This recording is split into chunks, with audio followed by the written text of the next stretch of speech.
안녕하세요. 저는 올해 70을 넘긴 평범한 시어머니입니다. 라디오를 들여다보며 이렇게 사연을 적게 된 건 제 마음속에 너무 오래 묵혀둔 말들이 어느 순간 넘쳐 흐를 것만 같아서입니다. 누군가에게라도 털어놓지 않으면 참을 수가 없더라고요. 저에게는 결혼한 지 5년 된 아들이 있습니다. 그리고 제게 며느리는 사실 딸처럼 대해주고 싶은 마음이 컸습니다. 저도 시부모님과 살면서 어려웠던 시절이 있었거든요. 그래서 우리 며느리는 힘들지 않도록, 속상하지 않도록 최대한 배려하고 싶었습니다. 아들이 결혼할 때 저는 제 노후자금 일부를 털어 전세금에 보탬을 줬습니다.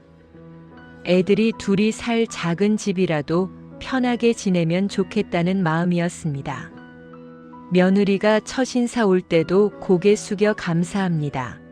어머니 하던 그 모습이 참 고왔습니다. 저는 속으로 이제 우리 집에도 딸이 생기는구나 했죠. 그런데 이상한 건 그 다음 해 추석부터였습니다.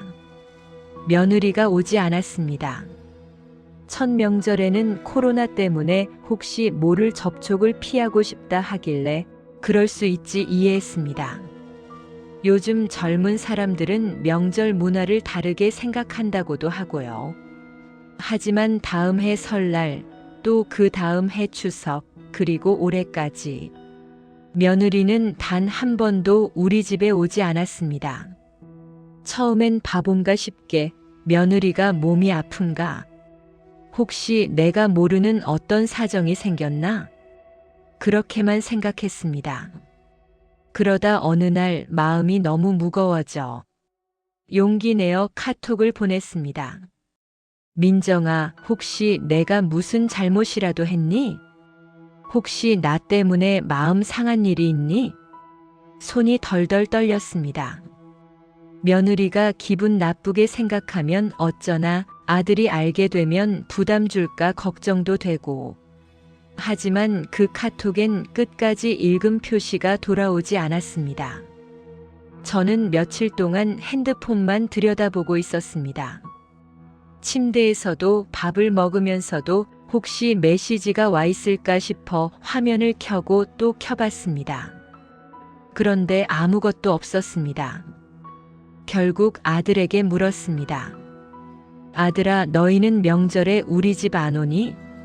민정이는 왜 나랑 연락을 안 하니? 아들은 잠시 말을 고르더니 아주 담담하게 말했습니다. 엄마, 그냥 각자 자기 집 가기로 했어. 순간 제 귀를 의심했습니다. 각자 자기 집?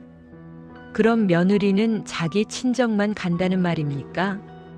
아들은 혼자 우리 집에 오고, 그럼 나는 며느리 얼굴을 명절에, 그리고 앞으로도 기약 없이 못 보는 건가요? 저는 물었습니다. 아들아, 내가 뭘 잘못했니? 혹시 며느리가 나 때문에 힘들어하는 거니? 하지만 아들은 그저 엄마가 잘못한 거 없고 그냥 요즘은 그런 집 많아. 부담 갖지 마. 라고만 말하더군요. 부담 갖지 말라는 아들 말이 왜 이렇게 제 마음을 더 아프게 했을까요?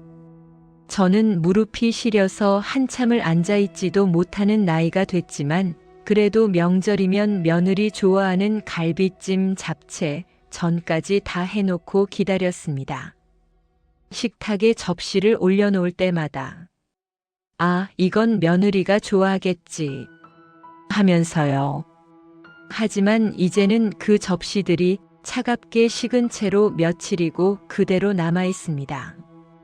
혹시 진짜 내가 뭘 잘못한 걸까요? 전세금 도와준 걸 부담스럽게 느꼈던 걸까요? 밥 좀 더 먹으라고 한 게 잔소리 같았나요? 아들한테 과일 좀 가져가라고 한 게 귀찮았나요? 며느리를 딸처럼 대해주고 싶다는 말도 혹시 불편했나요? 아무리 생각해도 이유를 모르겠습니다. 알 수만 있다면 정말 무릎이라도 꿇고 사과할 수 있습니다. 그런데 며칠 전 밤이었습니다. 잠이 오지 않아 거실을 서성이다가 문득 아들과 며느리가 결혼하던 날 찍은 사진을 다시 꺼내봤습니다. 하얀 드레스에 환하게 웃던 며느리.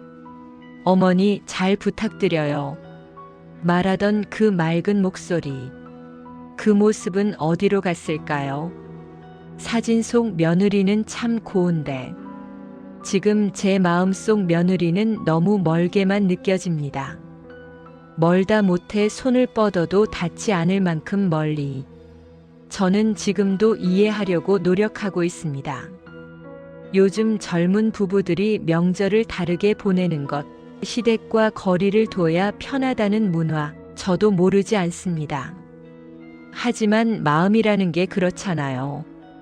이해한다고 해서 덜 아픈 건 아니더라고요. 아들이 각자 집에 가기로 했다는 한마디는 마치 엄마는 이제 우리 삶 밖에 있는 사람. 그렇게 들렸습니다. 그래도 저는 며느리가 미워지지 않습니다. 혹시 아이 키우느라 힘들어서 혹은 직장 때문에 지쳐서 혹은 말 못할 이유가 있어서 그런 건 아닐까? 계속 생각하게 됩니다. 며느리도 사람이고 아들과 사는데 힘든 점이 있을 수도 있고 저한테까지 신경 쓸 여유가 없을 수도 있겠죠. 이 나이가 되면 사람을 미워하는 것보다 이해해 주는 게 마음이 편하다는 걸 조금은 알게 되거든요. 그래도 단 한 번만이라도 며느리에게서 연락이 왔으면 좋겠습니다. 어머니, 저 요즘 좀 힘들었어요. 죄송해요. 제가 예민했어요. 아니면 그냥 어머니 잘 지내세요? 이 한마디면 충분합니다. 저는 며느리에게 바라는 게 많지 않습니다. 명절에 오지 않아도 좋습니다. 선물 없어도 됩니다. 그저 마음의 문을 완전히 닫지만 않았으면 제가 무슨 잘못을 했는지조차 모른 채 이런 거리만 남지 않았으면 하는 마음뿐입니다. 저는 오늘도 며느리에게 카톡 하나를 써놓고 보내지 못했습니다. 민정아, 언제든 괜찮을 때 연락 줘. 나는 너희가 편하고 행복했으면 좋겠다. 이 글을 썼다 지웠다. 그리고 결국 보내지 않았습니다. 혹시 또 읽지 않을까봐, 혹시 더 멀어질까봐. 이 나이에도 참 어른이 되기 어렵습니다.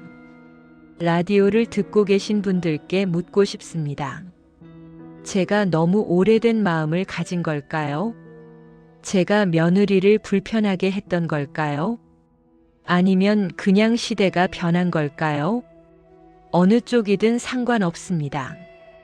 그저 제 이 답답한 마음을 누군가 한 번은 들어주셨으면 좋겠다는 마음으로 이 긴 사연을 남겨봅니다. 혹시 언젠가 며느리가 이 사연을 듣게 된다면 꼭 해주고 싶은 말이 있습니다. 민정이야, 나는 너를 미워한 적이 없어. 그리고 앞으로도 없을 거야. 너와 우리 아들이 그저 행복하기만 바라. 그게 제 진심입니다. 감사합니다.